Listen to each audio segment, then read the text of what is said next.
Dr. Harrison, are you familiar with the tale of Dr. Jekyll and Mr. Hyde? I am. That tale sums you up very well, doesn't it? Not at all. On the one hand, you can be a kind and considerate man, but on other occasions, a violent and aggressive man. I'm a kind and considerate man.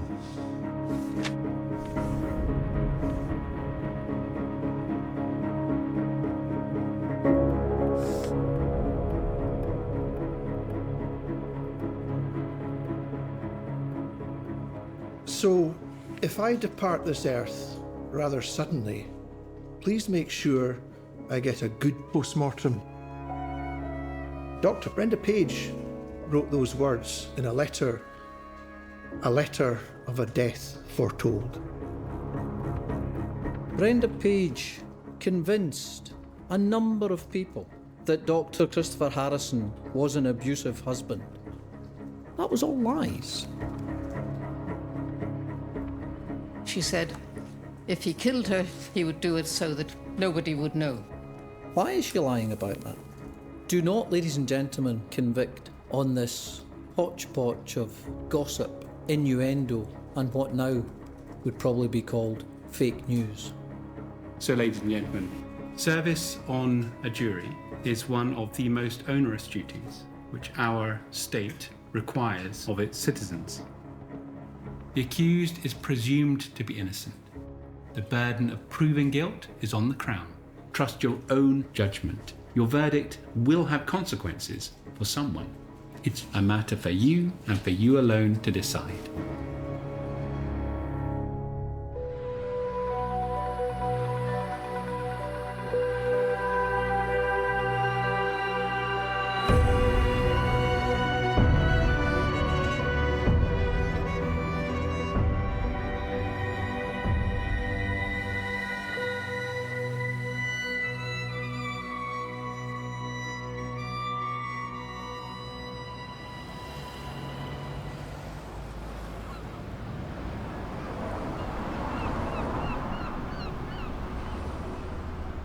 An 81-year-old man is to stand trial for allegedly murdering his former wife 44 years ago at a flat in Aberdeen. The body of Brenda Page, who was 32 at the time, was found in her flat in the city's Allen Street in July 1978. Christopher Harrison denies all the charges against him, claiming he was at home at the time of the alleged crime. The trial before Judge Lord Richardson is expected to last 3 weeks.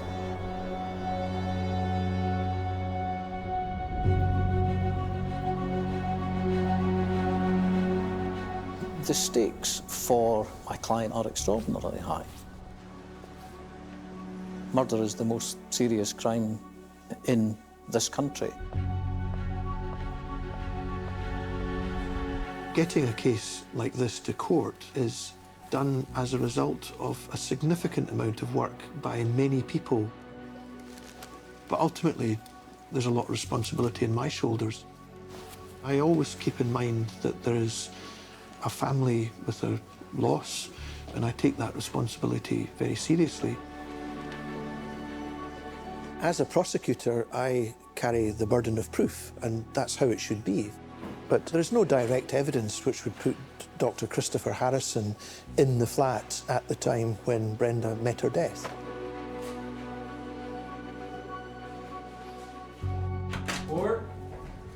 There's no doubt this is a difficult case.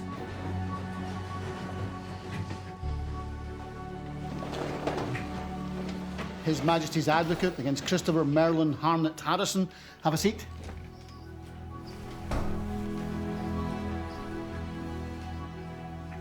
Mr. McConaughey. Well, I appear for the accused along with my learned friends. He pleads not guilty to this indictment. There is a special defence lodged on his behalf of alibi. Thank you, Mr. McConaughey. There is no smoking gun in relation to the offence itself. The difficulty for the Crown will be to prove beyond a reasonable doubt that Dr. Harrison killed her. And I don't have to prove anything.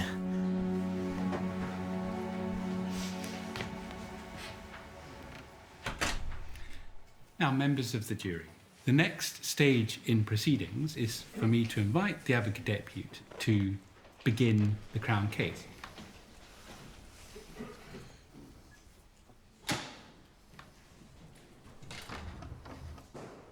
Good afternoon. Will you take the oath? Yes.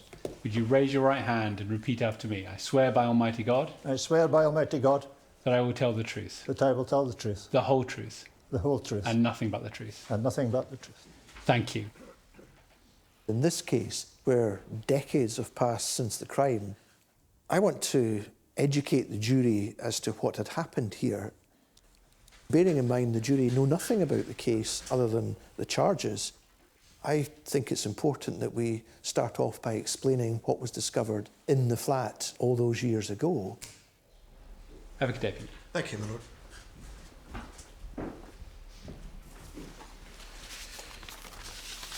On Friday, the 14th of July, 1978, were you instructed by radio to attend at a location? We were, yes. Where was that? 13 Allen Street, Aberdeen. And what did you find in the bedroom? There was a body of a female, face up, lying on the bed, and would appear to have met a violent death. I'm going to ask you to look at photograph number 13. Do you recognise that as the bedroom in which the deceased was found? Yes. And there's obvious blood staining there in the photograph, is that correct? Yes.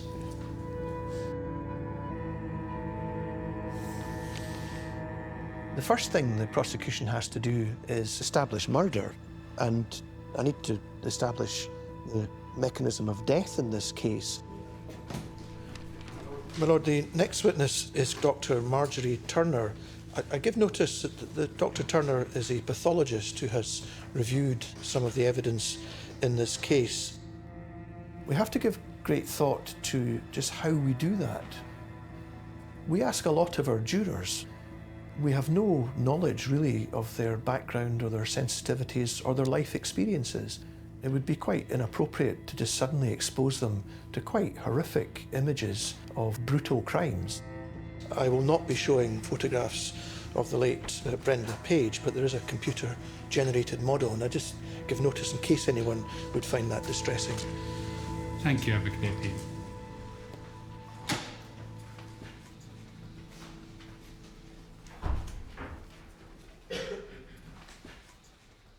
Now, in broad terms, does this image reasonably reflect the injuries which were recorded? Yes.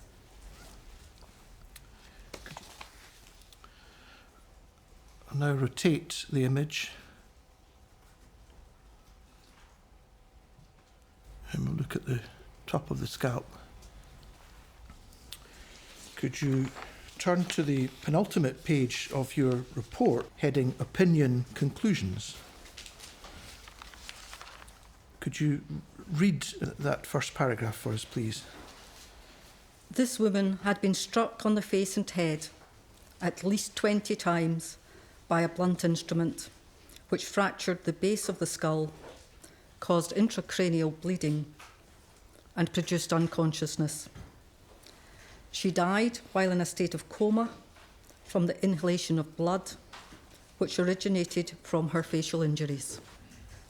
There was extensive bruising on the back of both hands, with some overlying abrasion and dislocation of the right ring finger, classical of defensive injuries. Look at the left hand.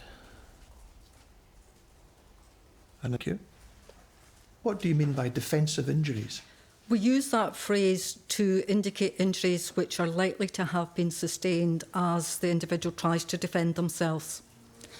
The natural instinct, if you're being attacked, is to raise your hands and your arms in front of yourself to protect your head and neck. Is that a report you prepared as part of a re-investigation? It is. Ms. McConaughey. No, thank you, Lord. In 2015, there was a re-investigation of this unsolved homicide, and that caused the police to revisit all the witnesses for the purpose of gathering all the evidence that was available. I'm going to call it a day for today, and I look forward to seeing you again tomorrow. Thank you very much.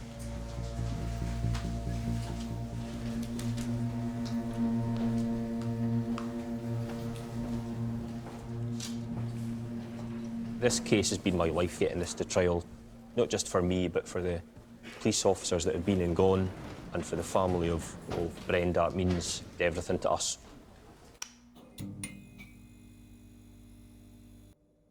This is some of the archive material, almost 3,500 statements and photographs and the like. It's massive, and it's all been kept for all this time in the hope that one day we get to a trial.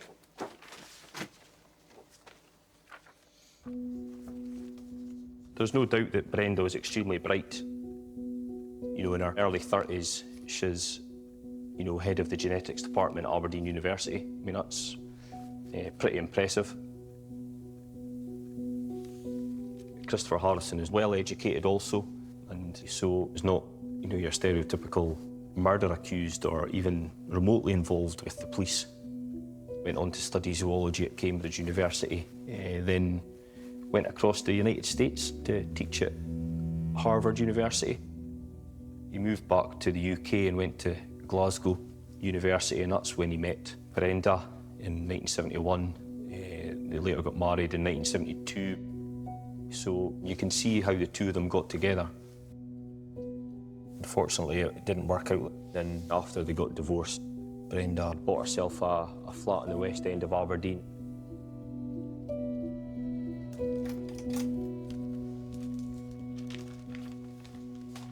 Part of the process that we went through when it was declared that it would be reinvestigated was ultimately to read all of these statements.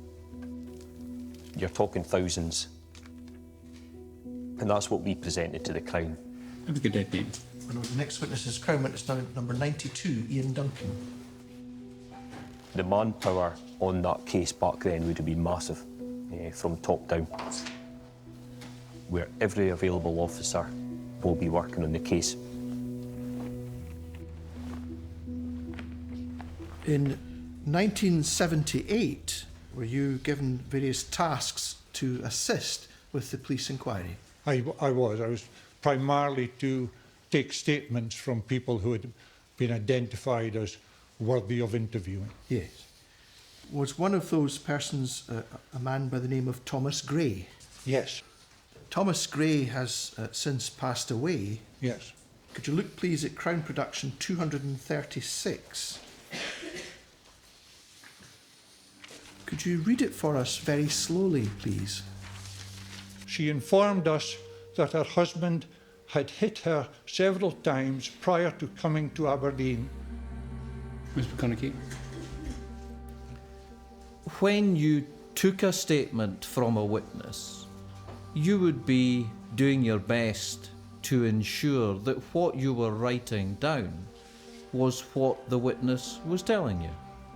Yes, sir, I'm writing in a hurry. My writing's not the best at times. Look, please, at a statement of Dr. Marina Seabright. In May 1978, I attended a conference which was also attended by Dr. Page. She was accompanied by her husband, although at that time they had been divorced for approximately 6 months. I asked why her ex-husband was with her, and she told me that he kept following her. Ms. McConaughey. Thank you, Mike. I met Brenda Page in the lobby, and she mentioned that her house had been broken into the previous day, and she mentioned that she suspected her husband. Thank you very much.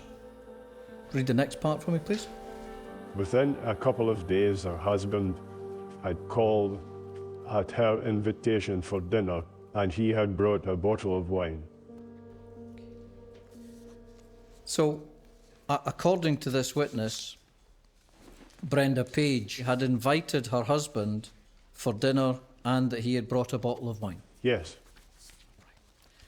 Thank you very much.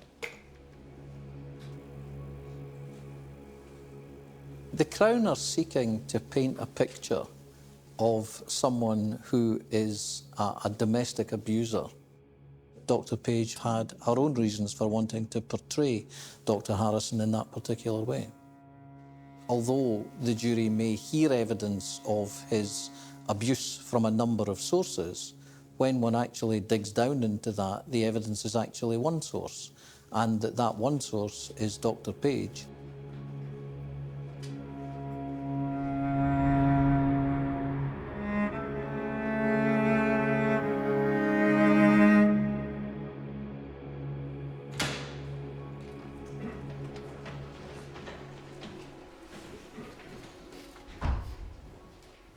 On Friday the 14th of July 1978, were you on duty along with a colleague?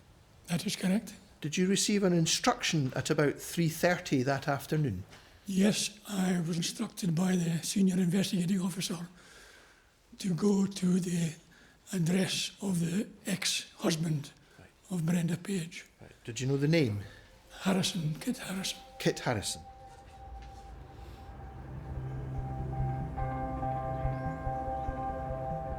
It was established after witnesses had spoken to police officers that there had been allegations made of abuse and assaults by Chris Harrison on his ex-wife. And as a result of that, we were instructed to arrest him and take him to police headquarters for further questioning. We would have probably parked in this area here. The house was just at the end of the road there. Tell us what happened then. Knocked on the door, and Mr. Harrison came to the door, and I told him we were there in connection with the death of his ex-wife, Brenda Page. What was his response to that? It was very unemotional and offhand. He didn't ask how she had died, where she had died, and it simply said something like, "Oh dear, that's awful." Did he ask about any of the detail about the circumstances of his wife's death? Nothing at all. I found that very strange. He showed no emotion at all, and we were ushered into the house, where we then informed him that he was being arrested in connection with her murder.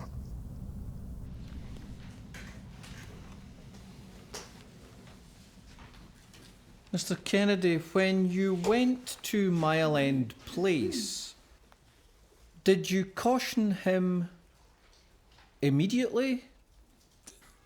I think the first instance was just to introduce ourselves to him and why we were there. Okay. What did you say to him?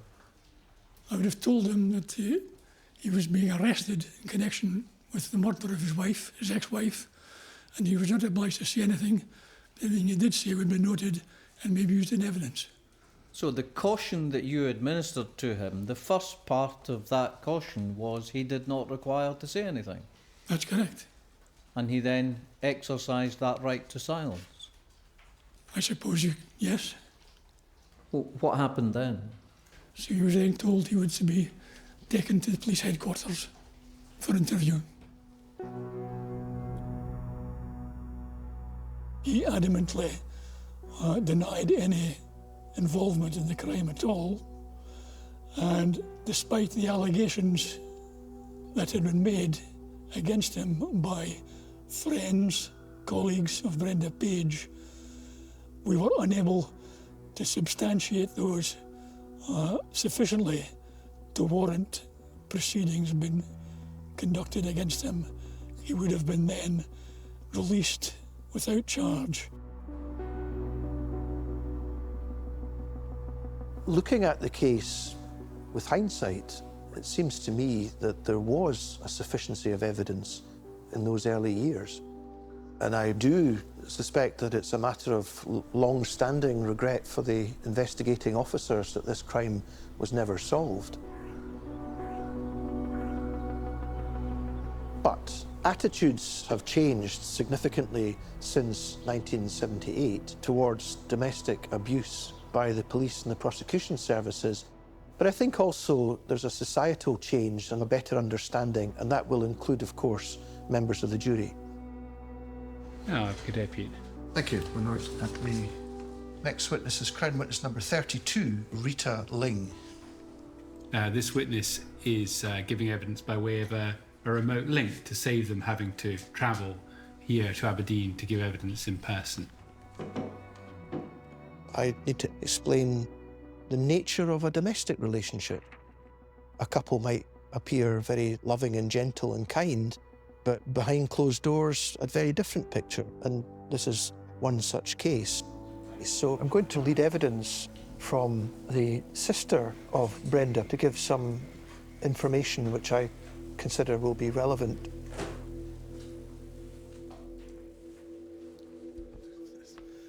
Are you Rita Ling? Yes. Did you have a sister, Brenda Page? I did. Were you close as sisters? Very. In the early days of the marriage, did Brenda give you any indication as to how things were in the relationship? Not at the beginning. When did you first understand that things had changed? The first time I knew that he had hurt her was when she came home with a mark on her forehead. I was told that it was caused by a book being thrown at her. Did you see a scar or mark? I saw a red mark, yes. Did Brenda do anything to hide the mark? Yes, she changed her parting. Did she ever complain about anything else in relation to her hair? She did say that it got pulled occasionally. Who did she say pulled it? It.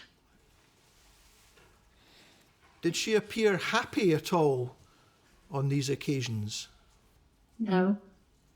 Did she appear happy with the relationship? She said it was like walking on eggshells. All right, thank you. Cross-examination is probably my favourite part of the trial. I suppose I like the cut and thrust of it. It's the thinking on your feet. It's the opportunity to make a point that could be of great importance in relation to the outcome of the case. Mr. McConaughey. I'm quite keen on the first question being something that matters. Now, your sister told you about a number of things that she claimed Dr. Harrison had done to her. Is that correct? That's correct.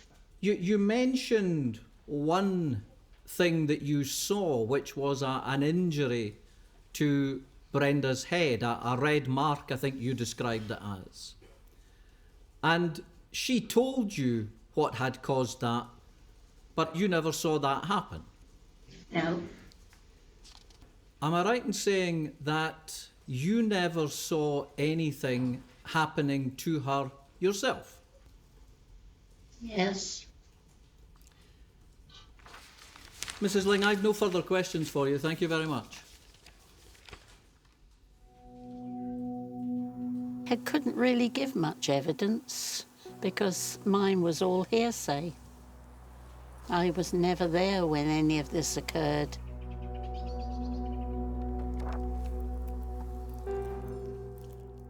She got married in Ipswich, didn't she? Yes. Yeah. She was so Happy. happy.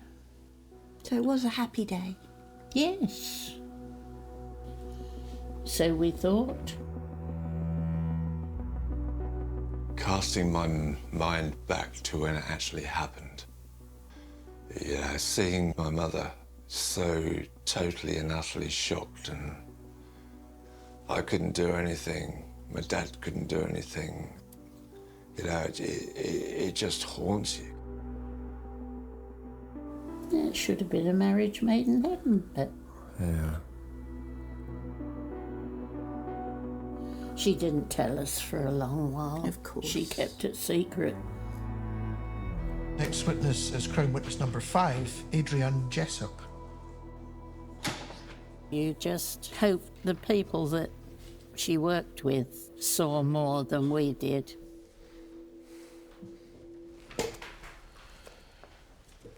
Did Brenda Page speak to you about her marriage? Yes, certain amount. Did she appear happy in her marriage? I thought she was a bit strained. I didn't think she was particularly happy, but yeah. Did she tell you about anything occurring in her marriage that made her unhappy? It was obvious that she was afraid of him.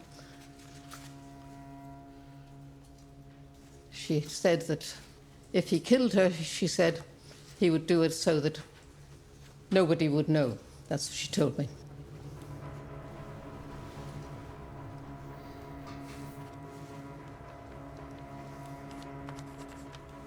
Mr. McConaughey?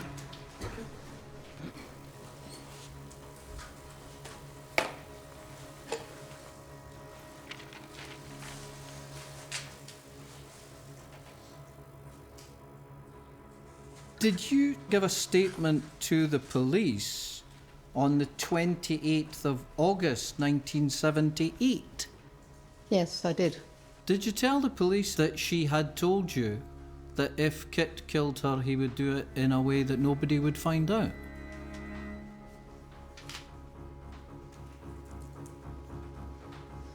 Not at that time. Let's look at it. Let's not be unfair about it. I think it has your name on it, is that correct? Yes, that's right. And you give a description that before she married and after marriage, she came to your flat regularly? Yes. And she looked after your cats when you were on holiday? Yes. Now, is that all correct? Is that all accurate? Yes. I last saw Brenda about 1.5 years ago when she stayed at my house for 3 days. Yes. Again, was that true? Yes.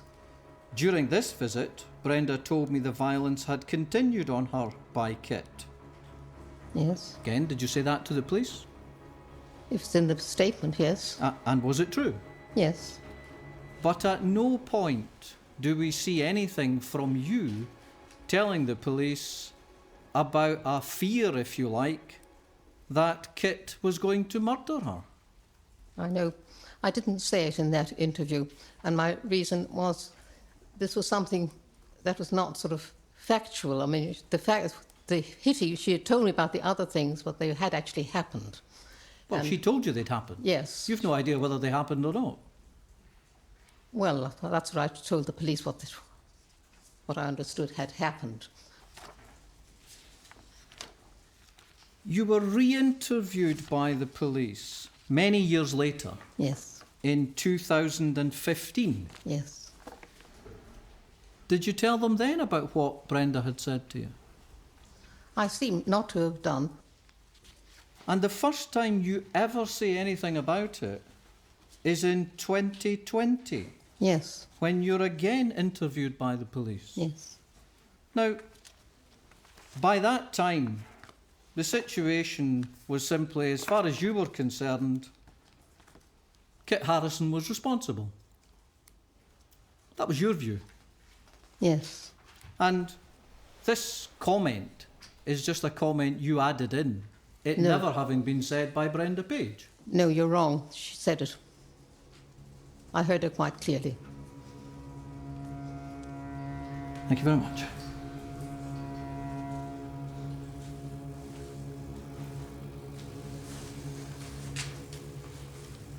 Prosecuting a case which is of the order of 45 years old presents a number of challenges because not many people will remember what they were doing all those years ago. But in this case, there are letters in the file from Brenda Page to her solicitor at the time when the divorce proceedings were being dealt with. Thank you. Those are not just words repeated through a witness's evidence. These are the actual words written by Brenda Page, and that's quite a significant link to her and an important piece of evidence in the case. So, Abhideki. Thank you, my lord. The next witness is Crown Witness number 9.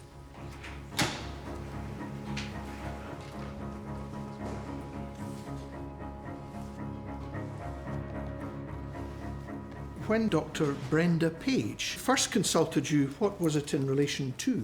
She consulted me initially concerning a house purchase and also a divorce. Did you ask Dr. Page to set out the things that she said justified the divorce? I did, and I guess I was in the fortunate position that because of her intelligence, very articulate lady, that she was able to write to me with details rather than me sitting down and taking her statement from her, which she did at some length. In today's modern days of emails and text messages, we forget the power of a handwritten letter.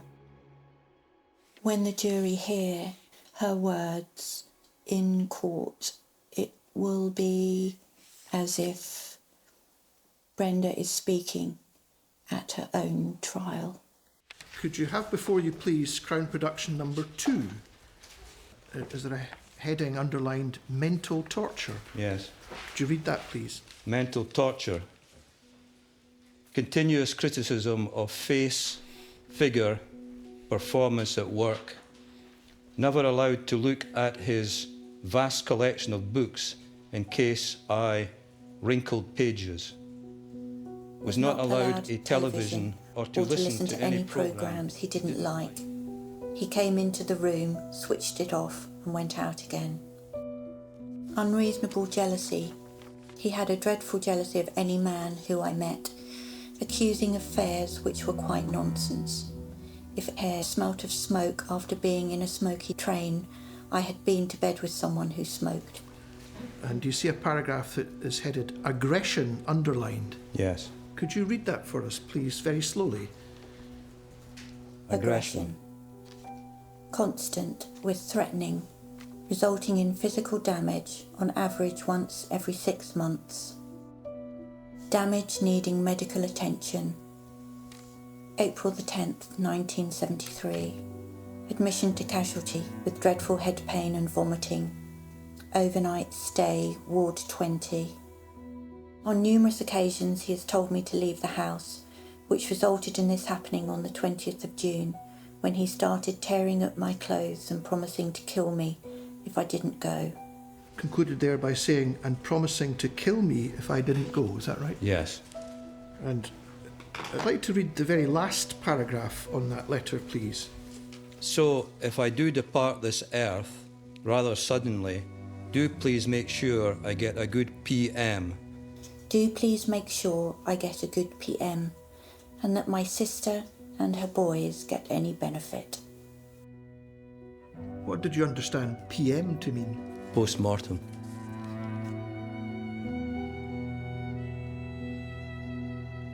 What a tragic statement that is.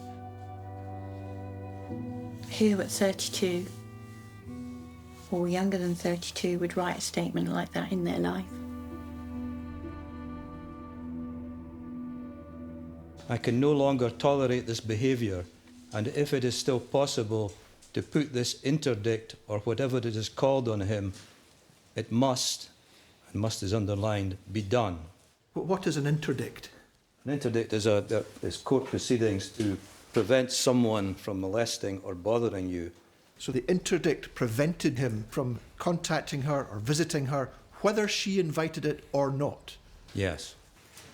Thank you very much. McConaughey.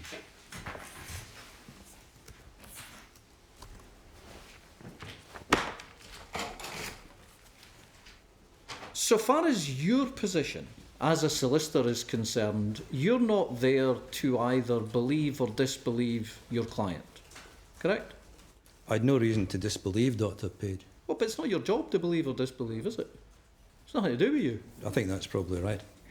In the early part of 1976, that would be before the Divorce Scotland Act 1976. Yeah. And at that time, the grounds for a divorce would be either adultery, cruelty, or desertion. Yes. So if one wanted a divorce, you had to fall within that ambit, as it were, one way or another. That's correct. And she came to you seeking a divorce, which she said was based upon her husband's cruelty. Yes.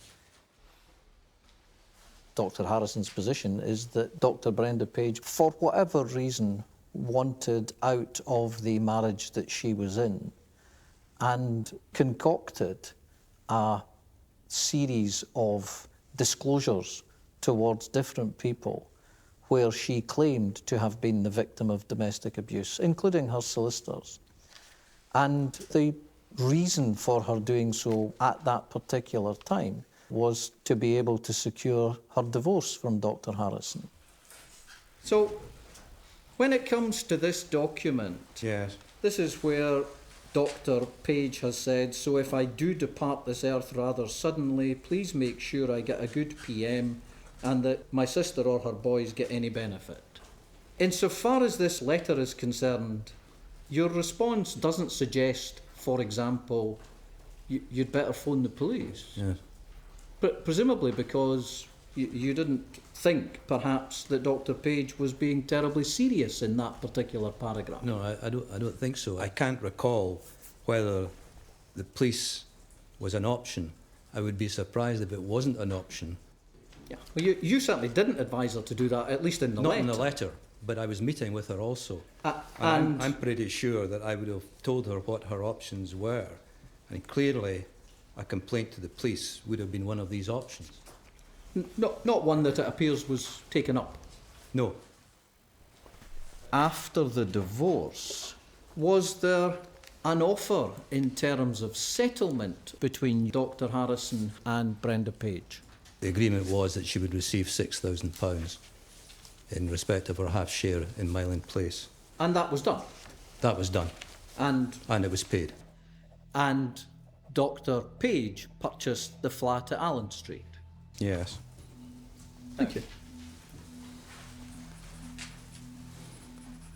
Well, ladies and gentlemen, we've reached the end of another day, and I remind you, you should continue to keep an open mind at this stage. I hope you have a pleasant afternoon. Thank you.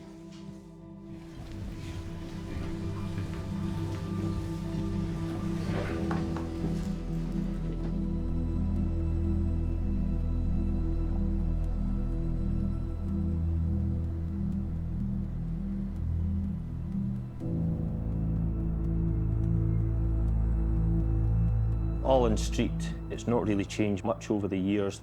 The outside fabric of the building's just the same. But quite a, middle-class area of Aberdeen. Families with children, a lot of professionals. Nice place to live. Not your stereotypical murder scene, that's for sure. It's probably the last thing anybody expected in Allen Street.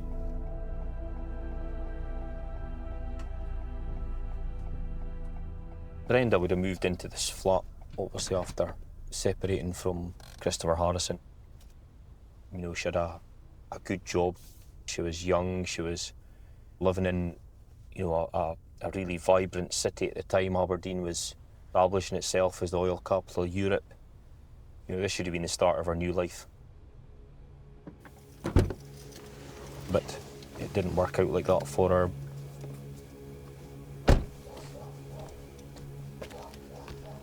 Brenda was the bottom floor left, and one of the significant witnesses on Bert, she was the flat above, which was first floor left as you look at it.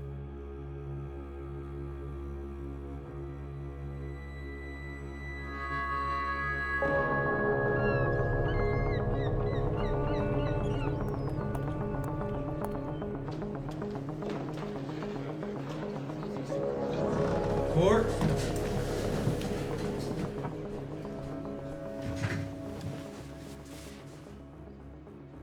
Advocate Depute. Thank you, my lord. The next witness is Crown Witness number 39, Anne Burt. Dr.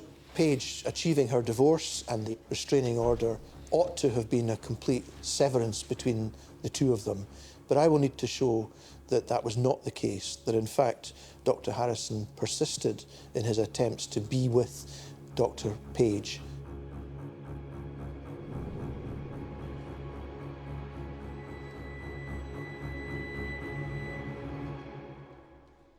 What did you hear?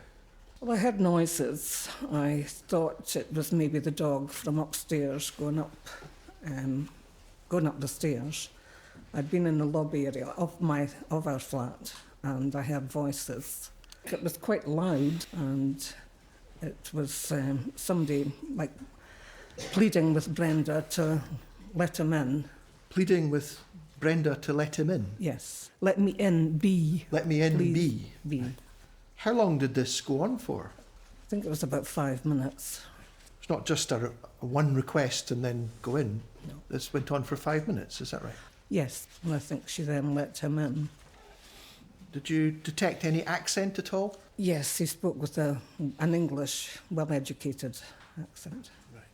After whatever period of time it was, did things go quiet? Yes. Yes. Did you hear anything later? Yes, I heard a thud. How loud was this? Well, it was quite loud. Loud enough for me to hear from inside the flat. And I looked out the bedroom window, which was at the front of the building, and saw a tall, thin gentleman, who I now know as being Mr. Harrison, leaving the flat and heading off to the left. The thud, do you know what caused that? No. Thank you very much.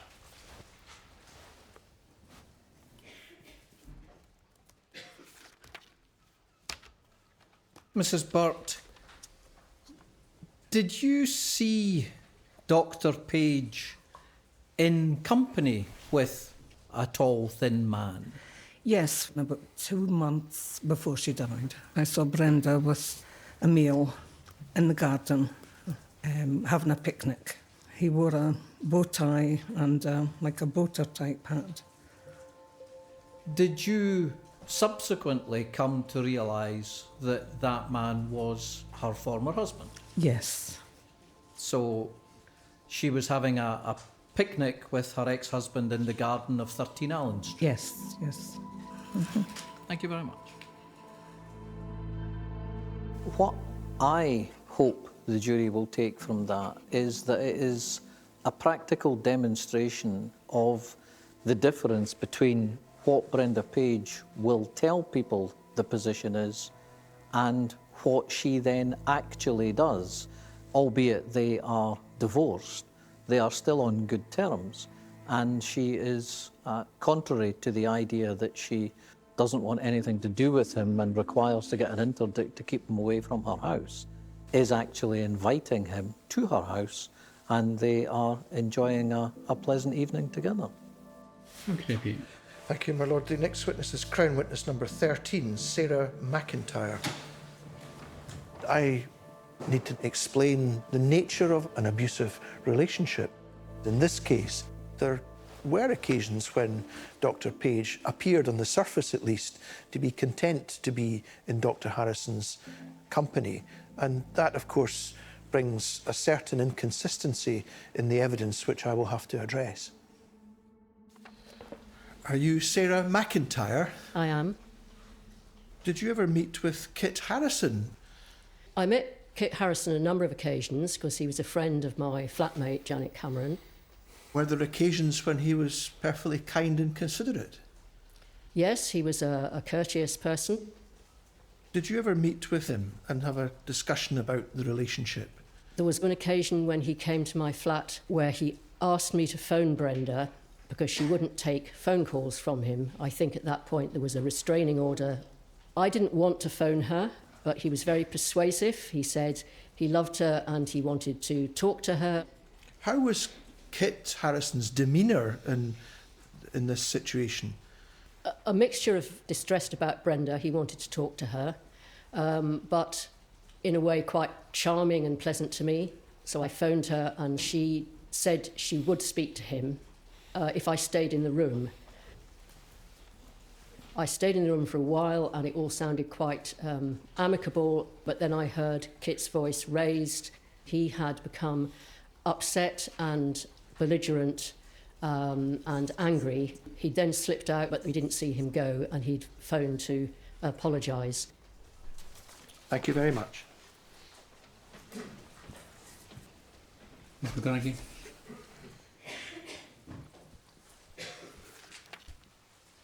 Professor McIntyre, from what you knew about the situation in 1977 and in early 1978, would it have been a surprise to you to learn that Dr. Page was having a picnic with Dr. Harrison in the back garden of her home? It would have been very surprising to me, yes. And if that had happened, then it would perhaps suggest things had become more cordial rather than less so. If that had happened and if I'd known about it, yes. I didn't know about it. Thank you very much.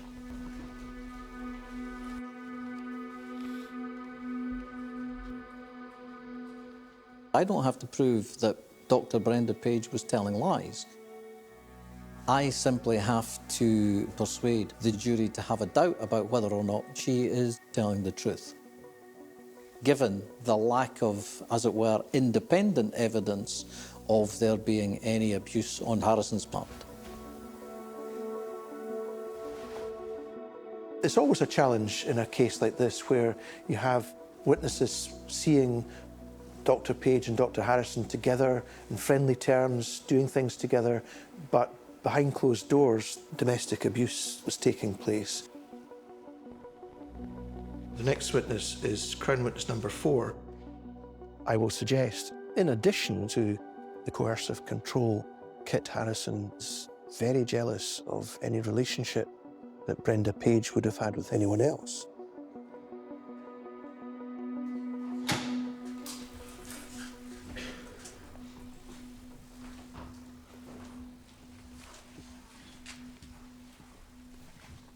When she was living in Allen Street, did you get the impression that she was struggling a bit financially? I believe that she had taken a mortgage that was very large for her. Yes. I think she had asked her husband to produce her the money that she'd been awarded, but he had been aggressive in return, and she said she would never ask for it again. Did she have additional employment to help her? She did.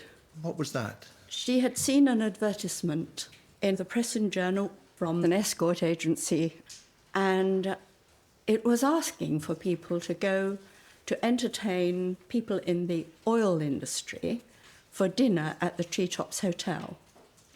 Did she ever make any reference to you about Kit Harrison knowing about her association with other men? Yes.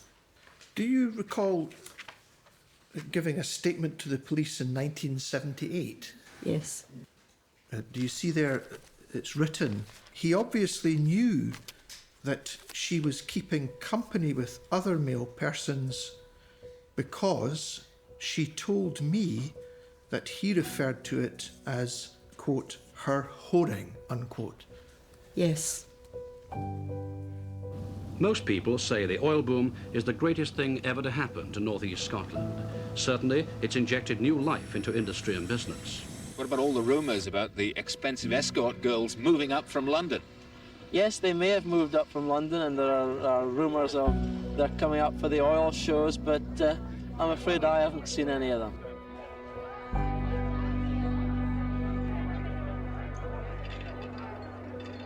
Could you turn to page 4, please?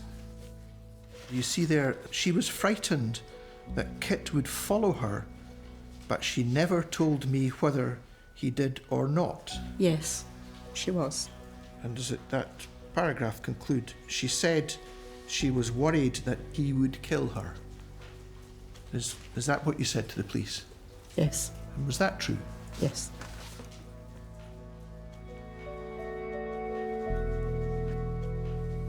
It's difficult to see the obviously clever, respected scientist, as she's been described by all of her colleagues, going out in the evening to entertain oil men. there was a kind of tension between the scientist on the one hand and the escort on the other. There was an oddity about her character. And I think it's important that I attract the jury's attention to that. Did she tell you that she had been awarded a sum of money in her divorce action? Yes. And did she tell you that she had not received that sum of money? Yes, she did. So your understanding from what Dr. Brenda Page told you was that she had been awarded a sum of money which she had never received? Yes. You said something to the ladies and gentlemen about the fact that she had another job, which I think you described as to entertain people in the oil industry. Did you have any concerns about that job? Yes. What were your concerns? I think I was concerned that it was an escort agency, and I was concerned about what might be required of her after the meal. Did you think that there might be sexual activity involved in that? She was a strong woman and denied that that would be the case. It was a very limited advertisement for people to have dinner with people at the Treetops, which was a public place. Indeed. I don't suppose they would necessarily advertise for people to have sex with people in the press and Quite. journal, would they? Quite. Thank you very much. There's always a risk when there's a sideline such as escort work that people reach an unfair conclusion on the nature of that work. It certainly did in the media, which was grossly unfair.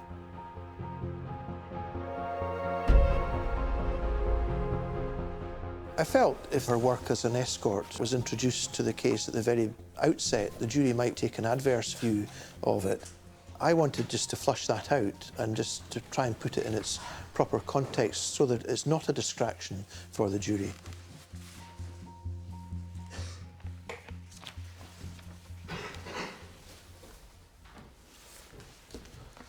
Dr. Watt, what was your occupation? I was a medical cytogeneticist. You would have a professional relationship with Dr. Page, is that correct? Yes, but she also, over that 4 years, became a very good friend. Yes. Did she ever tell you about her association with other men? I knew about her joining the escort agency. Yes. At the time, I might have joined it myself because I was so pregnant that I didn't think it was a good idea. But I did read it in the paper. It did sound very attractive. Yes.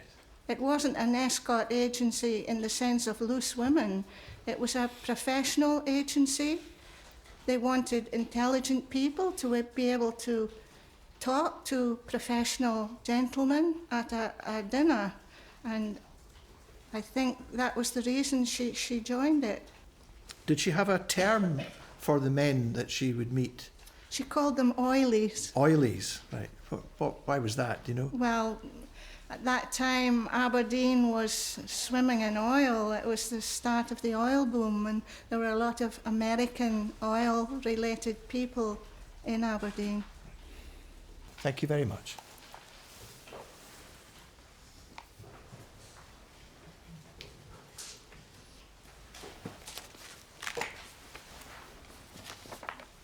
Dr. Watt, you spoke about the oilies and Yes. the escort agency. Do you know if Dr. Page ever went on to form liaisons with the people who she met on the escort agency? Define liaison. Have sex with them? No, I don't think she did. Why do you say that? I think she would have told me. Thank you very much. We know Dr. Brenda Page was in the escort industry. There is the possibility, at least, of there being somebody else who has a grudge against her, somebody who perhaps was unhappy with either the service or lack of service, and could have been the perpetrator of the crime.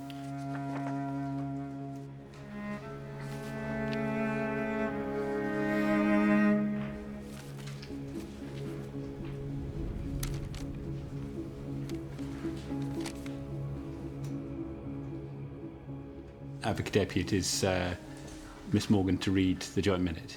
I invite His Lordship to permit that. Yes. Thank you. Please will you proceed? Thank you. The courts encourage parties to agree evidence where there's no dispute about certain facts. Things such as Brenda Page was in the Treetops Hotel on the night of her death. The following facts are agreed and should be admitted in evidence. On Thursday, 13th July 1978, Capital Escorts received a call from a male seeking to book 2 escorts for later that evening to escort 2 males. Capital Escorts were unable to arrange 2 escorts. Brenda Page agreed to escort the 2 males alone. An arrangement was made for Brenda Page to attend at the Treetops Hotel at 2200 hours. Signed, in respect whereof, Advocate Depute and Counsel for the accused. Thank you. The court has been told that Brenda Page had started doing escort work following her separation from her husband to earn some extra money. She met 2 men at a hotel in Aberdeen on the 13th of July 1978, the evening before she was found dead. Rumours and speculation have no part to play in a criminal trial. And my task is to have the jury focus on the evidence before them, which I say supports the case that I present. The Crown doesn't suggest any other person was responsible, and the Crown certainly doesn't suggest that her work as an escort was in any way relevant to the murder. The defence do not have to point to another perpetrator, but even if the jury have a reasonable doubt about the matter, that should result in the acquittal of Dr. Harrison.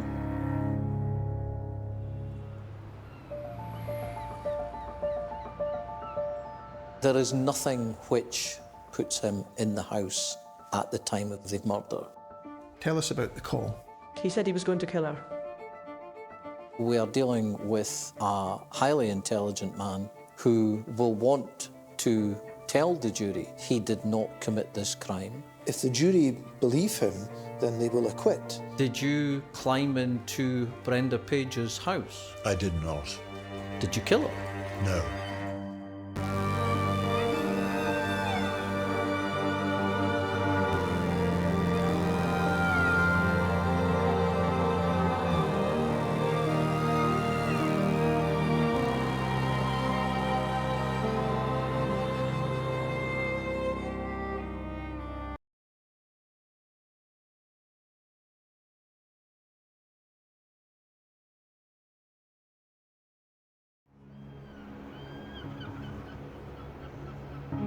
A man has gone on trial accused of murdering his former wife.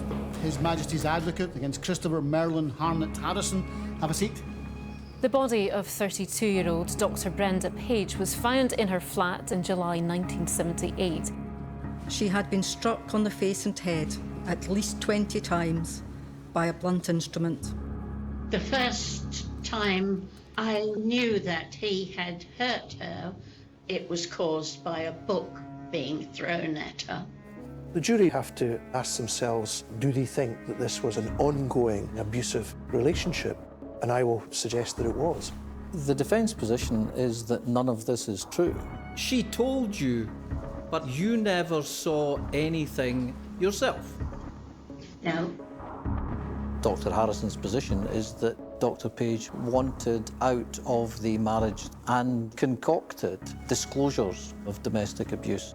She said if he killed her, he would do it so that nobody would know. So, if I do depart this earth, do please make sure I get a good PM. Post-mortem. She's in fear of her life. You said she had another job. Did you have any concerns about that job? It was an escort agency, and I was concerned about what might be required of her after the meal. There is the possibility of there being somebody else who has a grudge against her. As far as I can see, there's only one person fits that bill, and that's Dr. Harrison.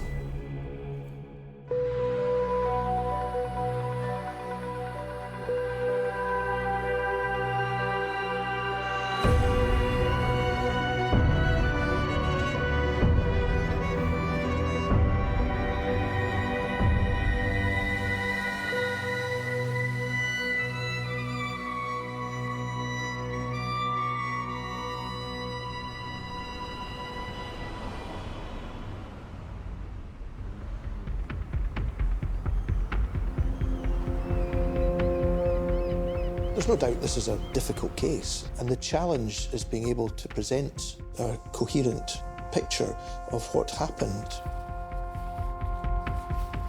From a defence point of view, Dr. Harrison claims he cannot be the perpetrator because at the time the offence was committed, he was not there, he was at home. Court.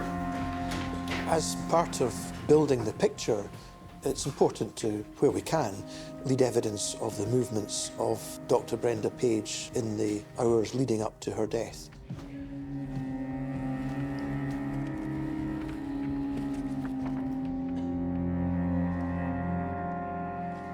In 1978, did you have employment at the Treetops Hotel, Springfield Road in Aberdeen? Yes, I did.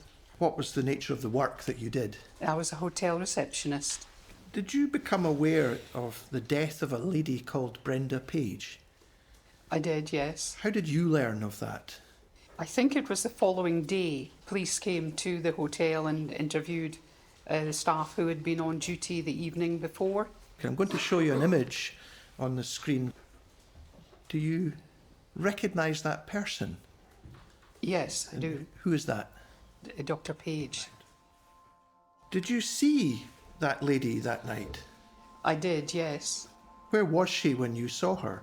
She was sitting at a table between the reception desk and the door into the restaurant. Was she with anyone? She was with two gentlemen. I'd like to look at a document, please. Does it say this? About 11:15 p.m, I noticed 3 people sitting in the foyer at a table, and I particularly noticed the woman. Did you say that to the police? I did, yes. From what you could tell, did it appear to be a fairly congenial meeting? Yes, the guests we had in the hotel were often business people, so it was more like colleagues, seemed to me. All right, thank you.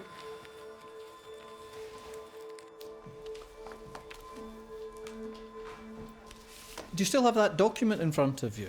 I do. It appears perhaps from that the 2 males were residents at the hotel.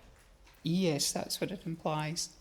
At that time, was it known amongst the staff in the hotel that oil men would hire people from escort agencies to attend the Treetops Hotel? It wasn't known to me. It wasn't known to you. Thank you very much. On the night of the offence, we know that Dr. Brenda Page was involved in her other employment. There were other people she was seeing who could potentially have been responsible for the crime. Christopher Harrison maintained he was at home, and only he can speak to that. He didn't have anyone in the house to speak to that. But he doesn't need to prove that. He doesn't need to establish his alibi. The Crown has to meet it. In other words, demonstrate that it's not right. And we do that through the evidence. Are you James Alexander? I am. What was your occupation? I was a taxi driver.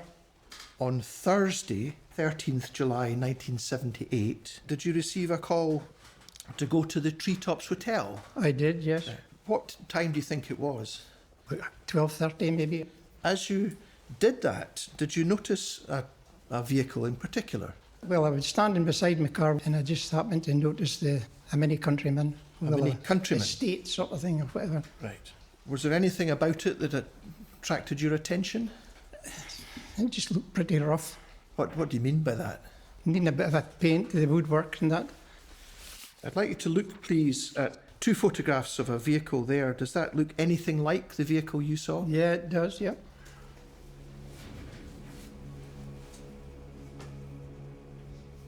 Was there any person in the car? No. Did you later return to the Treetops Hotel? I did, yeah. How soon after that would that be? Oh, at least an hour, or maybe a wee bit longer. Right, okay. Did you notice if that car was still there? I did. The car was gone. The car was gone? Yep. Right, okay. Thank you very much.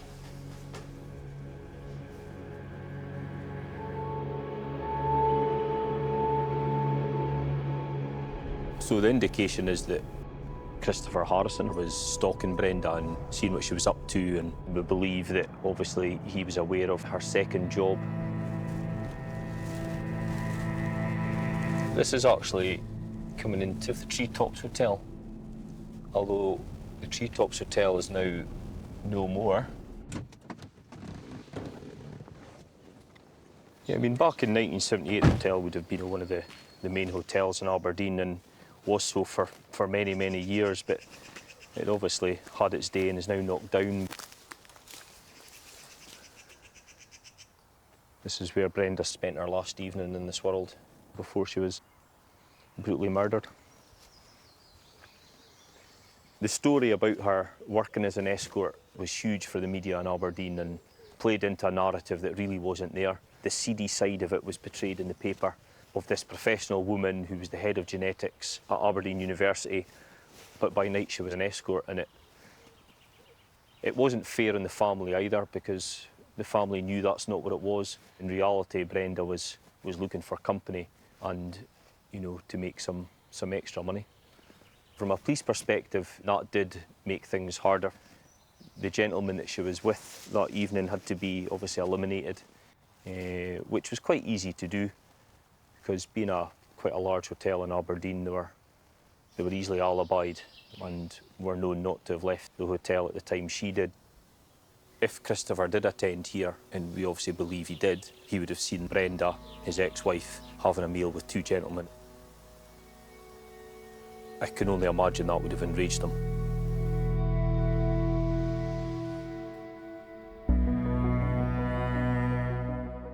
There is no direct evidence which would put Dr. Christopher Harrison in the flat at the time when Brenda met her death. So the challenge for me is to identify evidence from which the jury could draw the inference that he was there and was responsible.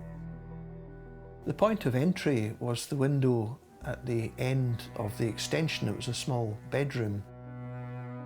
Dr. Harrison's scientific knowledge may well cause him to be forensically aware. That would certainly be untypical of murders in the 1970s, and on one view it would be certainly an advantage. But there is a principle in forensic science that every contact leaves a trace.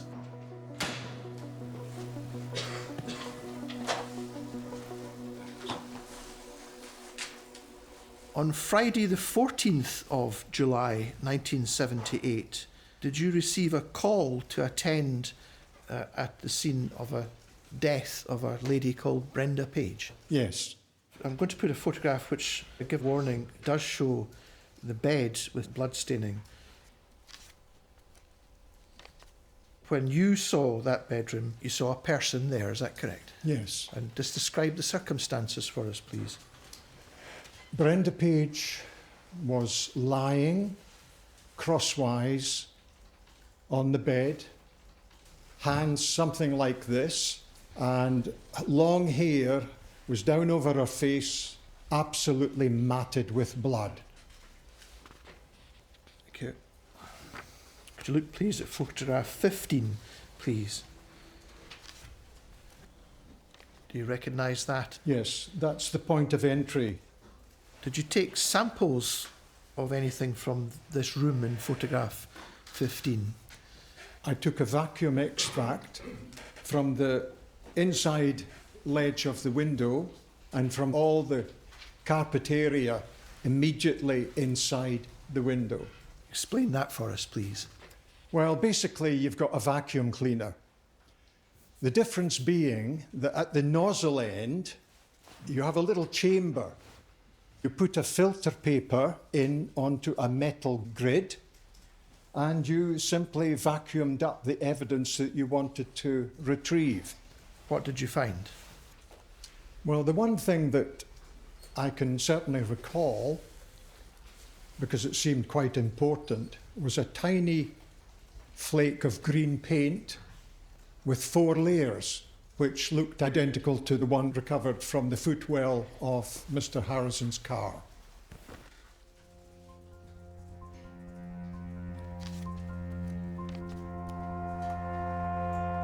What was your conclusion? They were indistinguishable. All this being done under the microscope, of course. Yes. Could that be explained by it being deposited if someone climbed through that window and had such a paint flake on their clothing? Absolutely. Right, thank you very much.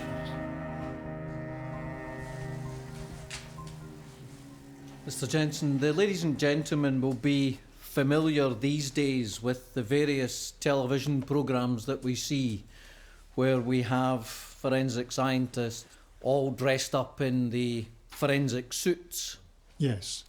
That's not where we were in 1978, is that correct? Correct, sir. And when you went into Allen Street, you would be wearing a white lab coat, is that right? Yes. Gloves? We would have disposable gloves depending on what we were expected to handle. In this particular case, though, you were retrieving duvets and quilts and sheets. Yes, and if they were bloody, I'd be wearing gloves. Mm-hmm. And having taken, for example, the pillowcase, what would you then do? Put it into a bag. Having packaged it, moving on to the next item, what would you do then? One would need another bag. What about changing your gloves? No, one wouldn't change the glove. No. So how did you avoid cross-contamination from one item to another? That wouldn't be relevant in my view. Well, at one scene. Just answer my question at the moment. How would you avoid cross-contamination between one item and another? The gloves could well transfer, but you would not then want to leave bloody glove prints on the next item. So clearly you would change your gloves. You told me you wouldn't. You were talking generally. Do you remember changing your gloves in this case? I don't even recall if I was wearing gloves. So you might not have been even wearing gloves? I do not recall. If it was bloody bedding, I probably was wearing gloves. So far as the motor vehicle is concerned, nowadays, as I understand it, the police would get a vehicle recovery company to collect the vehicle and take it back to the police station for examination. You drove the vehicle? Correct.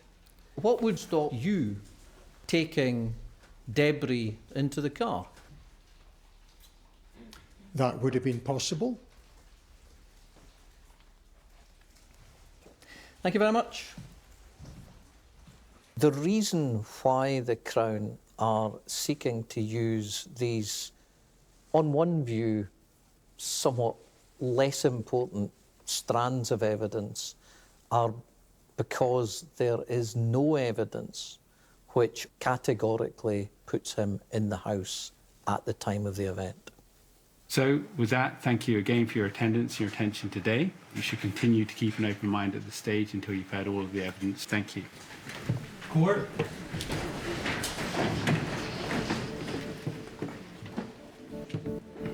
It's such a strange feeling coming to court and the guy who is accused of murdering Auntie Brenda is there walking amongst us. Mm. He's just there, you know, and that is a really hard feeling, to be honest with you. And nothing prepares you for that moment when you see him, does it? It doesn't. We thought we were prepared. He's so different from what I remember him. But he looks so old. In other words, it makes you think what Brenda would be like now.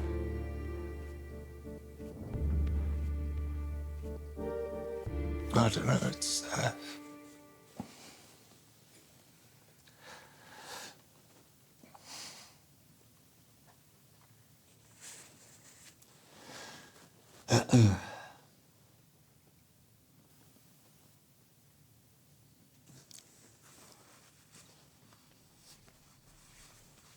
I couldn't see my mum going through this. You know, that must be atrocious. Especially the forensic evidence is harrowing, isn't it? The prosecution who lay out the evidence and you think that's so definite, and then the defence counsel comes in and then their job is to put confusion and doubt and, oh, are the jury going to believe that? And I don't envy the juror's position at all.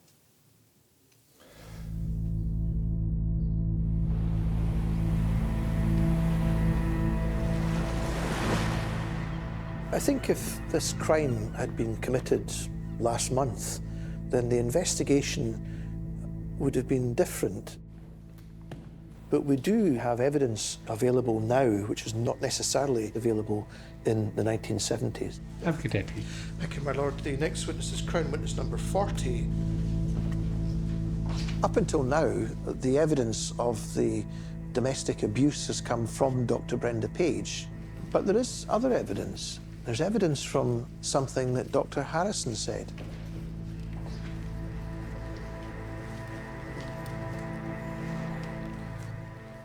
What were the circumstances surrounding your first meeting with Kit Harrison?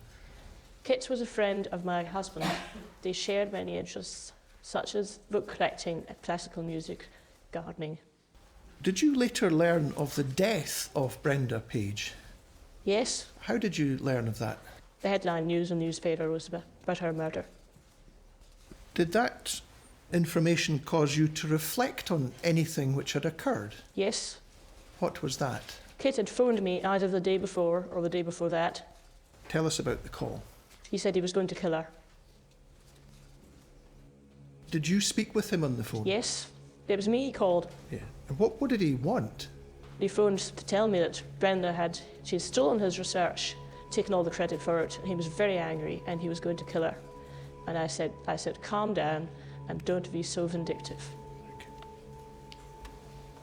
Did you take that seriously at the time? No. It never occurred to me that he would do it.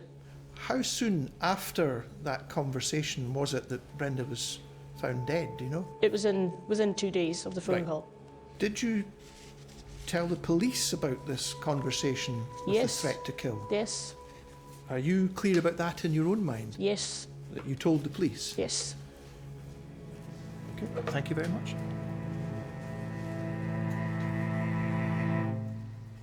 Mr. McConaughey. Well, Mrs. Christie, let's explore that a bit further. When you found out that Brenda Page was dead, the sole purpose of you speaking to the police was to tell them about the conversation you'd had with Kit Harrison where he threatened to kill Brenda Page? Yes. We'll look at your statement in a moment, but that statement doesn't mention that at all. I know that the police, they were very young and frankly incompetent. Well, they might have been very young, but presumably they could write down what you said. Yes. They would understand, you would imagine, that they were investigating a murder. Yes. And that evidence about someone having threatened to kill the victim would be pretty important.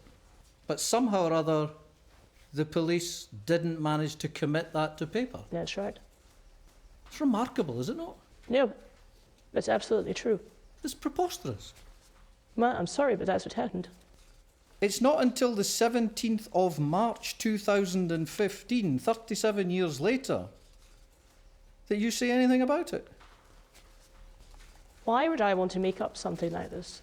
Because you decided that Kit Harrison was responsible. No, he was a friend. I didn't want him to be responsible. The idea that he called you the night before the murder and threatened his soon-to-be dead ex-wife is simply a lie. No, it is not. Thank you.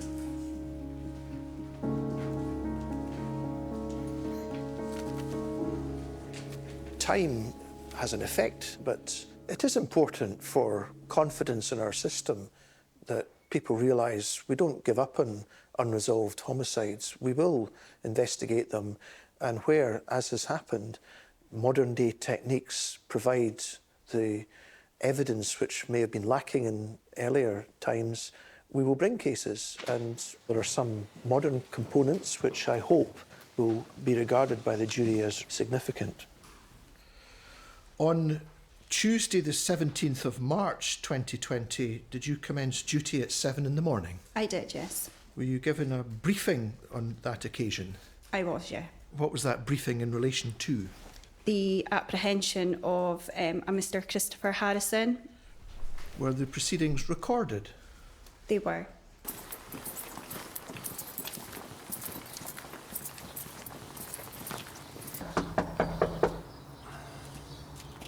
Mr. Harrison, it's the police. Can you come to the door, please?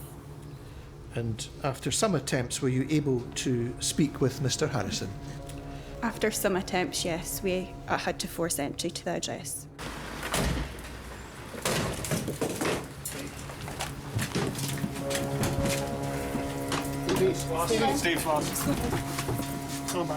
Was he told of the purpose of the police visit?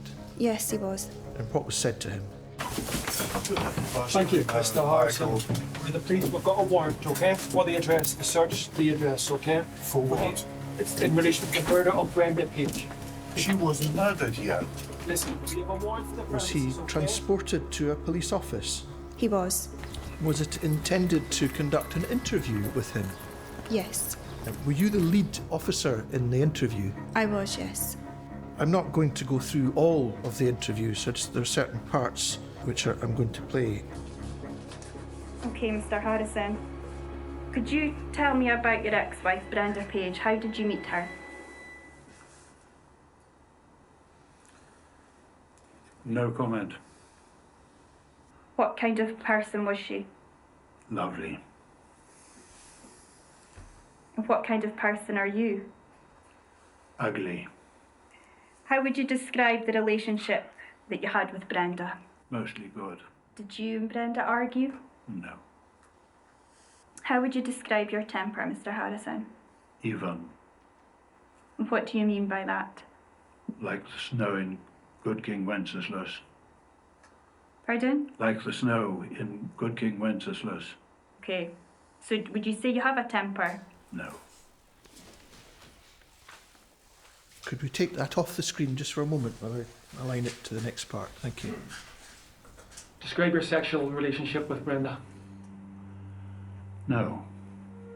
Did you have sex? Yes. Often? No comment. Did you have sex at 13 Allen Street? No, I didn't. You sure? Absolutely certain. Did you ever ejaculate at 13 Allen Street? No comment. Now, Detective Sergeant, do you recognise that interview that we've just played? Yes, I do. Thank you very much. Sometimes evidence will be led which might not seem important at the time, but will have a great significance later when that is looked at in the context of the whole case. Were you asked to conduct some work in relation to the reinvestigation of the death of the late Brenda Page? I was. Were you able to come to a conclusion as to what may have happened? I was. Could you turn to page 96 of your report, please? And you see a heading there that says Scene and Blood Pattern Interpretation. I do. Could you read that for us very slowly, please? Certainly. In our opinion, the deceased had been forcibly struck multiple times to the head whilst in approximately the position in which she was found on the bed. For at least some of this assault, the deceased was sat upright at the edge of the bed rather than lying back as she was found. A trail of occasional blood smears and stains elsewhere in the deceased's flat appears to point to the assailant having left via the front door after the assault. Could it be the case that a person with an instrument of some type strikes an object wet with blood repeatedly, but would never have any blood on the striker? It's certainly possible, and we simulate just that in our training courses and demonstrate that that is quite a realistic prospect. Thank you very much. Mr. Gannicliffe, you were asked a question as to whether it was theoretically possible that there could be repeated blows by someone with a weapon who would not have blood on them. And I think you said that was a realistic possibility? It's certainly possible, but obviously the greater the number of impacts, then the greater the likelihood that they will receive some spatter. Yeah, but in this case, I think, we can perhaps go further and say that whether it's theoretically possible or not, it doesn't seem to be what's happened here, because there was blood staining on, I think, an internal door handle and on the inside and outside of the front door. That's right. And what makes sense from that is that the assailant had blood on his or her hands when they did so. Yes. One of the reasons, therefore, presumably, that you would be asked to look at Dr. Harrison's car would be that if he had used that car to drive away from the scene, there was a chance that he could have left blood on the door handle of his car, steering wheel of his car, gear stick of his car, anything of that nature. Yes. And am I right in saying there was no evidence of that? Yes. The challenge in a circumstantial case is, of course, the jury have to be with me in the invitation I make to them to draw the inferences of guilt. And I always have a concern that a jury might look at individual bits and decide that that doesn't really mean very much and then cast it aside, whereas I urge them to look at the case as a whole. The relationship, the nature of the relationship, the escalating behaviour, the point of entry, the murder scene, and then we come to the evidence on the bedsheet, DNA. And the modern techniques of DNA investigation was a fairly decisive factor in the decision to bring this case after so many decades. Could we have production 75, a book of photographs, photograph number 1, please, on the screen? Thank you. Now, could you take us through that, please? Yes. Microscopic examination detected large amounts of cellular material together with traces of sperm. The sperm fraction was analysed and the partial profile obtained matched the profile of Christopher Harrison. Could you read the final paragraph on page 16 slowly, please? In summary, no DNA attributable to anyone other than Christopher Harrison or Brenda Page was detected in any of the samples tested and detailed in this report. Right. Thank you. Dr. Harrison made it abundantly clear that no sexual encounter of any kind took place in Dr. Brenda Page's flat, and yet we have evidence on the bedsheet of sperm. The jury would be entitled to conclude that what he said to the police is untrue. Now, that of itself doesn't prove the case against him, But what it does do, I would suspect, is to cause the jury to doubt anything he said. Mr. McConaughey. Yep.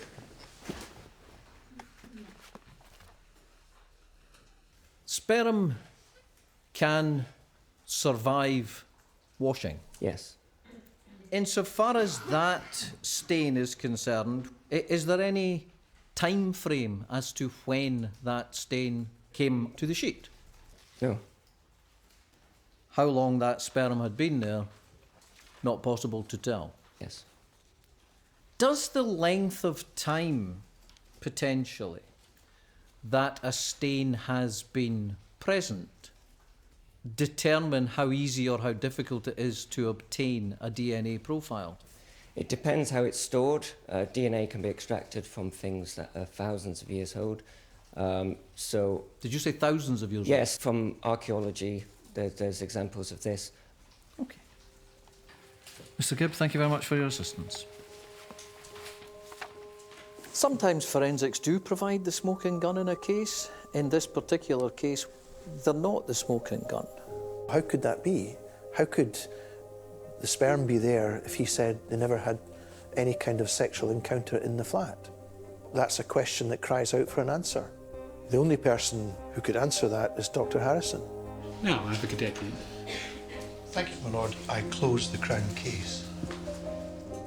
So, ladies and gentlemen, you've now heard all the evidence that you're going to hear on the part of the Crown. So at this point, I will turn to Mr. McConaughey. Mr. McConaughey. My lord, at this stage, I do wonder whether there's something of a natural break and we start the defence case tomorrow morning. And I would invite your lordship to at least consider that as a possibility. Thank you, Mr. McConaughey. With that, ladies and gentlemen, may I wish you a good afternoon and look forward to seeing you again tomorrow. Thank you very much.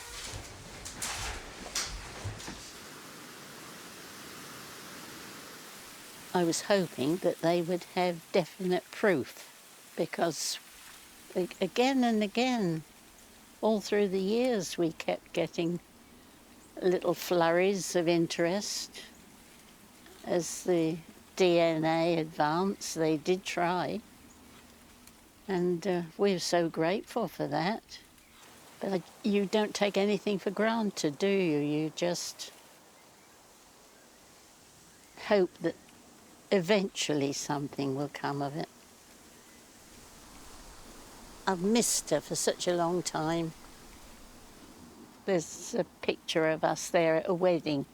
There's Mother in the middle and Brenda one side and me the other. And I think, well, that was a nice trio and we did things together. It's just an empty space.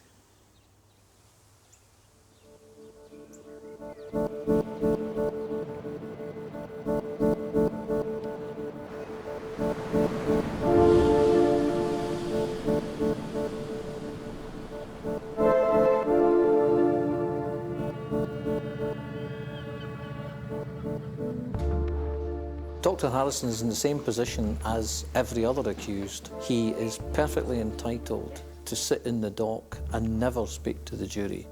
And there are many cases where the accused never does give evidence and just effectively puts the Crown case to the test. Court. The prosecutor is not entitled to know whether the accused is going to give evidence or not, so have to be ready if he does give evidence. And you're very conscious that everyone will be waiting on this moment with some anticipation.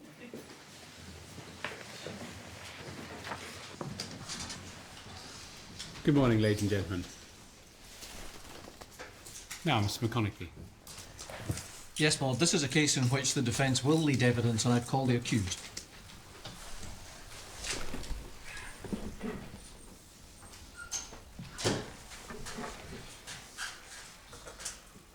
Now, Dr. Harrison, would you take the oath or would you prefer to affirm? Affirm. Would you repeat after me? I solemnly, sincerely and truly... I solemnly, sincerely and truly... declare and affirm... declare and affirm... that I will tell the truth... that I will tell the truth... the whole truth... the whole truth... and nothing but the truth. and nothing but the truth. Thank you. If you would prefer to sit, Dr. Harrison, please do so. Could you tell the court your full name, please? Christopher Merlin Harnett Harrison. Where were you born? My father was on tank exercises during the war, and I was born in Ripon in 1940.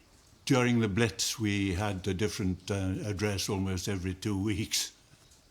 Eventually, did you go to university? I did. I went to Queen's College, Cambridge. And what did you do after that? After that, I was asked to become a tutor in biology at Harvard in the United States. When did you and Brenda Page decide to get married? We decided to get married in May of 1972. How did the marriage go so far as you were concerned? Happy. Did you and Brenda Page want to have a family? We did. We wanted to have children. On her birthday in 1973, she gave me a book of photographs entitled Baby Animals, and I got the hint she was wanting to have children. Now, evidence has been led from a variety of people who have said that Brenda effectively told them you were physically violent towards her. I was never physically violent to Brenda Page on any occasion. She started making up these stories to provide grounds for a divorce because she said that I was a failure, and by that she meant I was a failure in not having produced children with her. Were you aware of the fact that she was telling people that you had been violent towards her? Not really. Somebody said to me, "You're not at all like the pictures you're described as. You're kind and loving and gentle, and yet you're made out to be a monster." And I was rather surprised and taken aback. Did it become apparent to you that the marriage was in difficulty? Well, it was, because Brenda desperately wanted to have children. In the time after your separation, did you become aware of the fact that Brenda Page had joined an escort agency? She told me that she had joined an escort agency, but after her divorce, she was entirely free to do whatever she liked. Was that something which concerned you? The risks of contracting some unpleasant disease are relatively high. The ladies and gentlemen have heard evidence about the fact that sperm belonging to you potentially was found on bedding at 13 Allen Street. Brenda Page had a large quantity of linen given to her by her mother, who was a housekeeper at a hotel. And during the time that we were trying to have a baby, we had marital relations on a variety of sheets.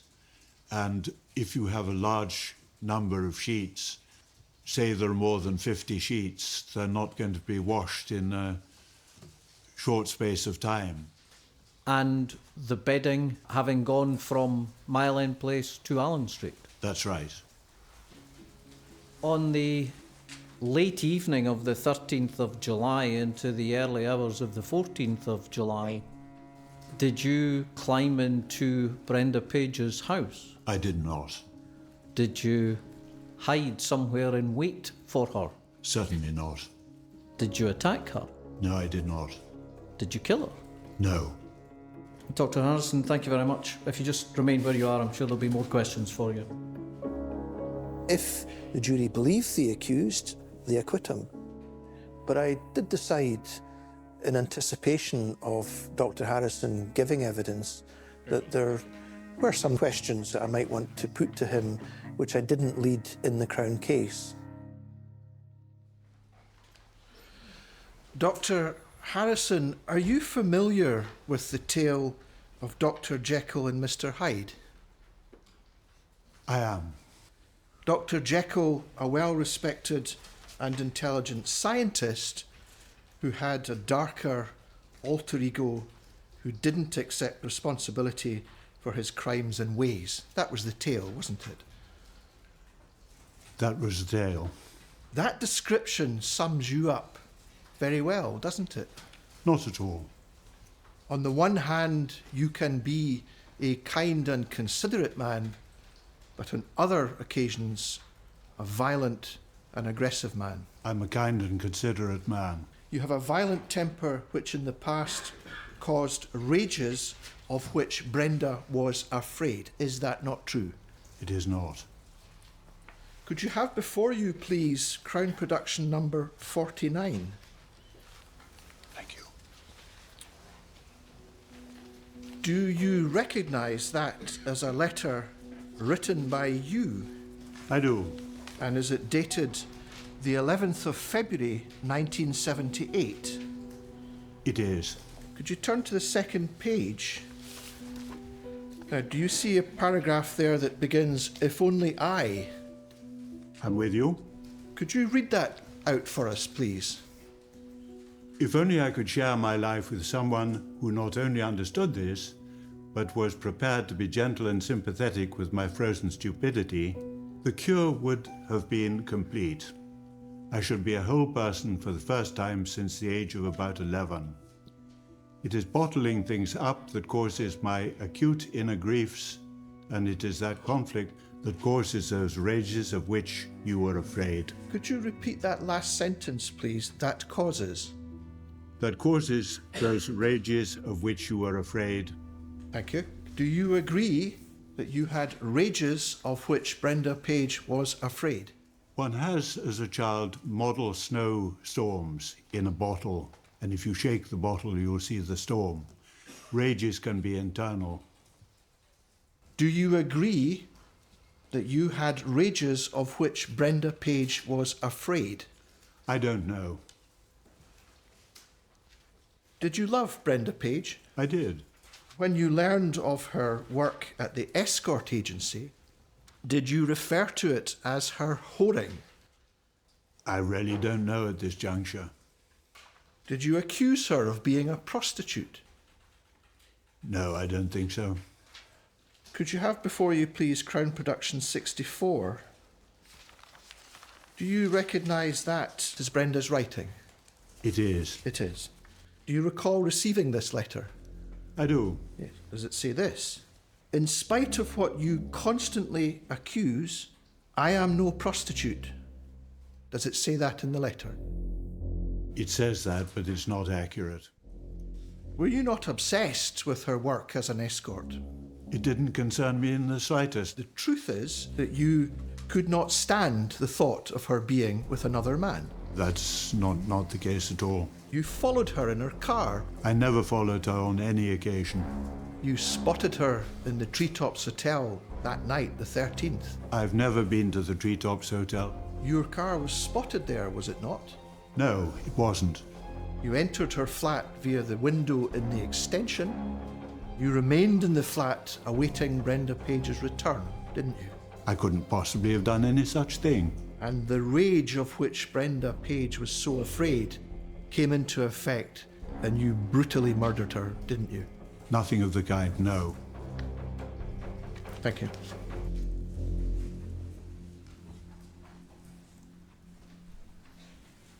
Thank you very much, Dr. Harrison. That concludes your evidence. If you would resume your seat in the dock. Thank you.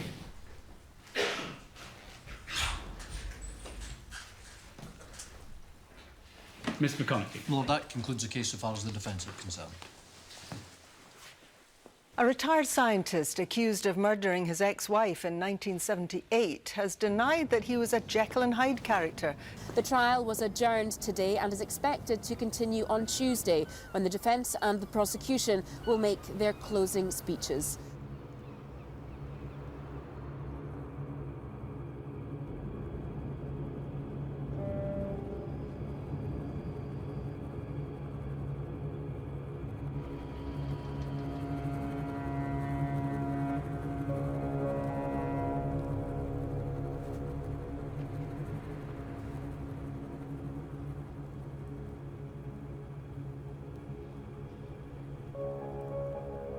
You only get one chance to speak directly to the jury.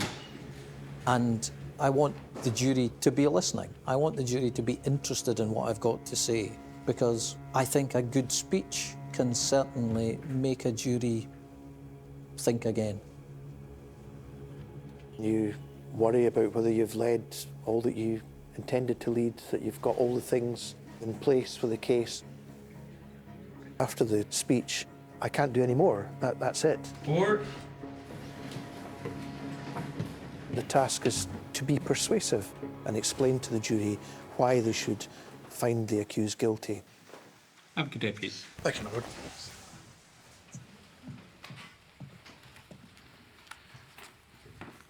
So, if I depart this earth rather suddenly, please make sure I get a good PM and that my sister or her boys get any benefit. Brenda Page wrote those words in a letter to her solicitor on the 21st of May, 1977. A letter of a death foretold. He could not bear the thought The of standard any of other proof being that the prosecution have to reach is beyond a reasonable doubt. If there is one aspect of this case which causes you to pause, that's the reasonable doubt. Let's consider then whether this was murder. Whoever did that did not care whether Brenda Page lived or died. Why so many blows? Why 20? Does that suggest a targeted rage? If it was Christopher Harrison, he apparently succeeds in getting out of the house, into his car, into his own house, without leaving the singlest minute trace of blood. The key theme of my address to you, members of the jury, is don't look at evidence in isolation. Look at the evidence as a whole. You heard from Rita Ling, Brenda Page's older sister, and she was able to tell you that Brenda Page said the relationship with Kit Harrison was like walking on eggshells. She said he hurt her, and she gave examples such It's the first of many examples of Brenda Page telling people just what she wanted them to hear. And it's one of those things. If you say it often enough, people will believe. You set aside what she said and look at what she did, and the two things just don't match. Dr. Harrison appeared to suggest that the allegations of violent and abusive conduct was all concocted with a view to just getting the divorce. Well, if that's true, what on earth was the purpose for seeking an interdict after the divorce to prevent Kit Harrison from molesting, annoying, or threatening to injure? Why would that be required unless he was? The Crown have taken 45 years to bring this case to court. They are throwing the kitchen sink at it, whether it's relevant or whether it's not.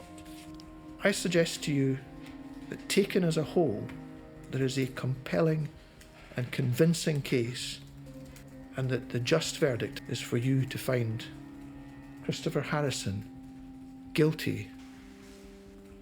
In due course, this case passes to you. Do not, ladies and gentlemen, convict on this hodgepodge of gossip, innuendo, and what now would probably be called fake news. Whether, ladies and gentlemen, you decide this evidence is deeply unsatisfying, or whether you just don't know, the just result here is a verdict that acquits Dr. Harrison.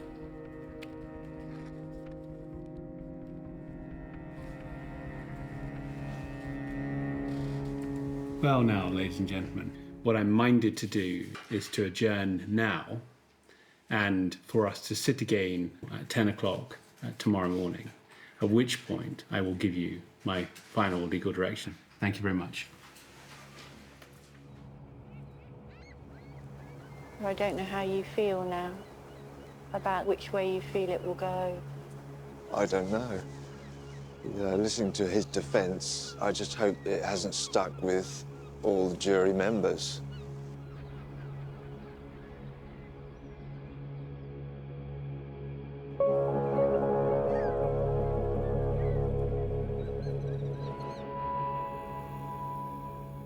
I think there is evidence which would allow the jury to come to the conclusion that the prosecution have simply failed to prove their case. I sought to give the jury in my speech reasons based on the evidence as to why they would have a reasonable doubt. It's not a case where I sat down thinking I have no chance here.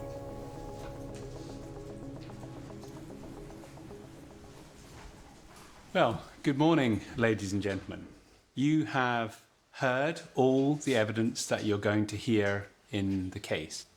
There are 3 verdicts open to you: guilty, not guilty, and not proven. The latter 2 are both verdicts of acquittal. You cannot convict unless there are 8 of you for a guilty verdict. Trust your own recollection and your own judgment. Your verdict, whatever it is, will have consequences for someone, but you should not let these influence you. So, ladies and gentlemen, with thanks for your attention, will you now please retire to consider your verdict?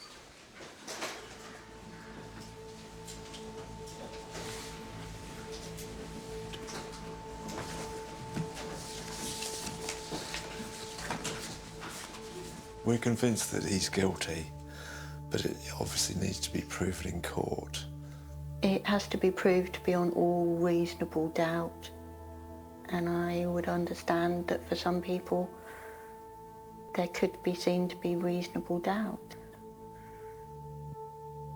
If he was found after all this time not guilty, I think that it may be more emotional than we think it's going to be. We would still be grateful for everything that everybody did to try their best. The stakes for my client in this particular case are extraordinarily high. If convicted, it's a death sentence.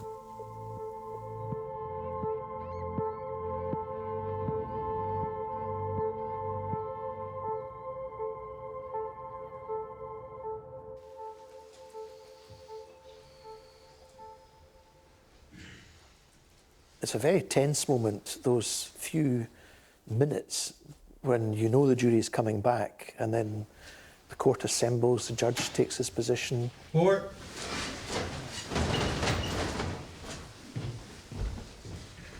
The jury come in, take their seats, and then there's that pause which always seemed to take forever when the clerk asks, "Are you agreed upon a verdict?"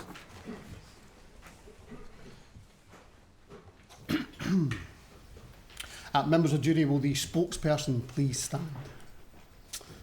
Sir, can I ask you first of all, have you agreed upon a verdict? We have. What is your verdict in respect of the accused, Christopher Merlin Harnett Harrison, of charge 4 on the indictment? Guilty. Can I ask, is your verdict unanimous or by a majority? By a majority.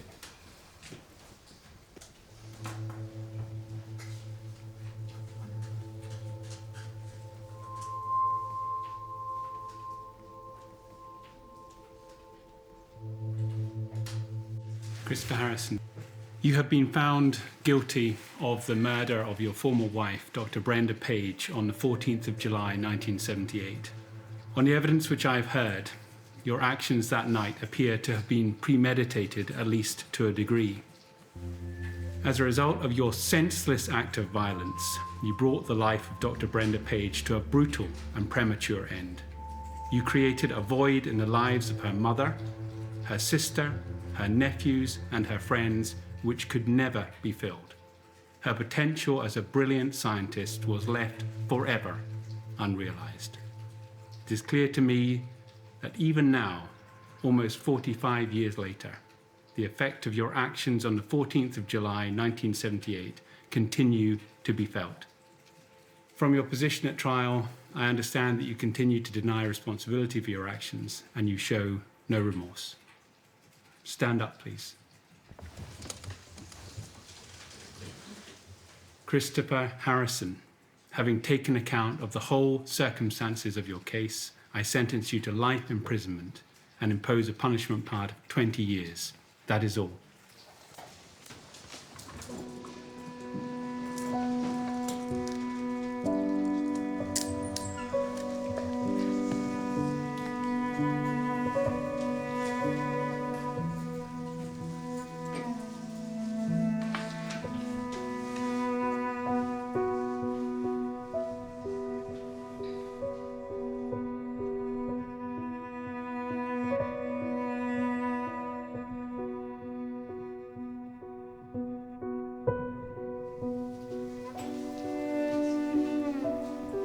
Thank you. Well done. Thank you. Thank you very much. Quite an emotional thing for everyone. Oh my word, yeah. She was such a gentle, beautiful woman, and to have been maligned the way that she was.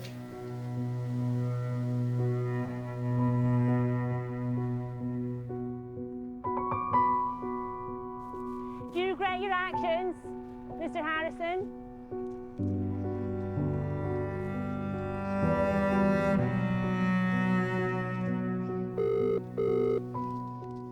No. Hey, Mum.